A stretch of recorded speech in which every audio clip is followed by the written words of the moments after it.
भारतीय जनता पार्टीच्या नूतन शहराध्यक्षा म्हणून रोहिणी तडवळकर यांनी आज पक्षाच्या कार्यालयात भाजपच्या ज्येष्ठ नेत्या नीता केळकर यांच्या उपस्थितीत अध्यक्षपदाचा पदभार स्वीकारला। प्रथमच भाजप शहराध्यक्षपदी महिला विराजमान झाली।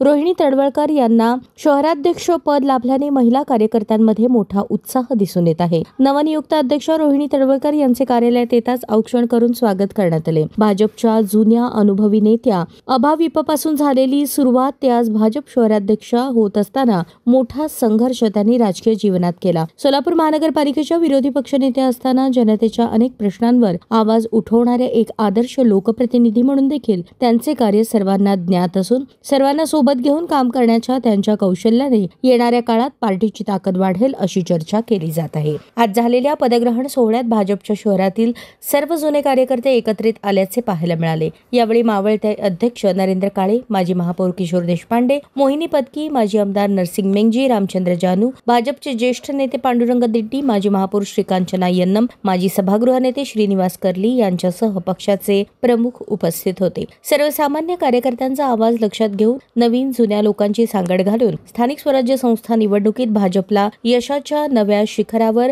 पक्षाचा झेंडा फडकावेल असा विश्वास यावेळी नवनियुक्त अध्यक्षा रोहिणी तडवळकर यांनी व्यक्त केला। नरेंद्र काळेंच्या काळामध्ये मी खरं तर 2017 नंतर भारतीय जनता पार्टीच्या कामातून आपण पूर्ण विराम घ्यावा आणि जे सामाजिक काम करतोय ते काम करावं अशा प्रकारची मानसिकता करून मी वेगवेगळ्या संघटनांमध्ये मला गुंतवून घेतलेलं आहे।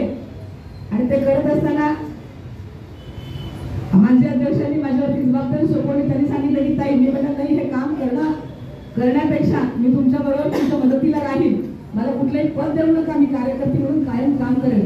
परंतु त्यांनी माझ्यावरती सरचिटणीस पदाची जबाबदारी सोपवली आणि गेल्या 1.5 वर्षामध्ये त्यांच्याबरोबर काम करताना माझ्यापेक्षा वयाने लहान असून सुद्धा संघाच्या निवडणुकीच्या संघटनेमध्ये काम केल्यामुळे बरोबर सगळ्यांना घेऊन जाण्याची हातोटी, ज्येष्ठांचा सन्मान राखणं आणि सर्व कार्यकर्त्यांना न्याय द्यायचा प्रयत्न नरेंद्रजींनी केलेला आहे।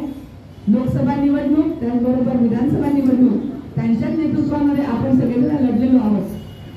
लोकसभेमध्ये सुद्धा आपण चांगलं काम केलेलं आहे। शहराने अतिशय चांगलं काम करून चांगलं मताधिक्य आपल्या राम सातपुतेंना मिळवलेलं आहे। त्याचबरोबर विधानसभेला तर आपण अभूतपूर्व यश मिळवलेलं आहे। तिन्ही आमदार या मतदारसंघामध्ये शहर मध्य विधानसभा अतिशय अवघड असा मतदारसंघ होता। गेले अनेक वर्ष आपण तो आपल्याकडून गमावलेला होता, आपल्याकडे नव्हता, शिवसेनेच्या ताब्यात होता। परंतु आपण यावेळेला माननीय देवेंद्रजींना विनंती केली की हा मतदारसंघ आम्हाला द्या, आम्ही नक्की जिंकून आणू। त्यांनी आमच्यावरती विश्वास दाखवला, पदाधिकाऱ्यांवरती विश्वास दाखवला आणि या उमेदवारांना आपण निवडून आणलं। देवेंद्र कोठेंना आपण इथून आमदार म्हणून पाठवलं आणि आज हा मतदारसंघ मताधिक्याने निवडून आणून इथले जे कार्यकर्ते होते, भारतीय जनता पार्टीचे कट्टर कार्यकर्ते मतदारसंघात, मध्य मतदारसंघात आहेत, म्हणूनच हा विजय आपल्याला केवळ आणि केवळ शक्य झाला। कारण आम्ही जमून काढलं, मला मध्याची जबाबदारी दिलेली होती। तिन्ही मतदारसंघामध्ये भाषण करणं, मेळावे घेणं हे काम मी केलं, परंतु प्रामुख्याने मध्याची जबाबदारी पार पडली आणि असा सगळ्या कार्यकर्त्यांचा संच पुन्हा एकदा मध्यमध्ये चांगल्या पद्धतीने उभारला। शहर उत्तर आणि शहर दक्षिणमध्ये तर आपला चांगला त्याचा आहेच आहे। गेले 3 टर्म आणि गेले 5 टर्म या दोन्हीही मतदारसंघामध्ये आपला प्रभाव आहे आणि यामुळं या सर्वच कार्यकर्त्यांनी, उपाध्यक्ष असतील, सेक्रेटरी असतील, महिला आघाडी असेल, या सर्वांनी सहकार्य केलं म्हणून हे यश आपण मिळवू शकलो।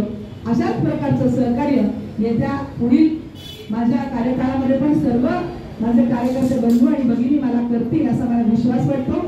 या सगळ्यांच्याच बळावरती मी महानगरपालिकेमध्ये आपण सगळेजण मिळून महानगरपालिकेची जी आपली सत्ता आहे ती पुन्हा एकदा आहे त्यापेक्षा जास्त सीट निवडून आणून पुन्हा एकदा आपण आपली सत्ता मिळवून टाकूया आणि महानगरपालिकेवरती भारतीय जनता पार्टीचा झेंडा तुमच्या सगळ्यांच्या सहकार्याने आपण पुन्हा एकदा रोवूया याचा मला विश्वास वाटतो।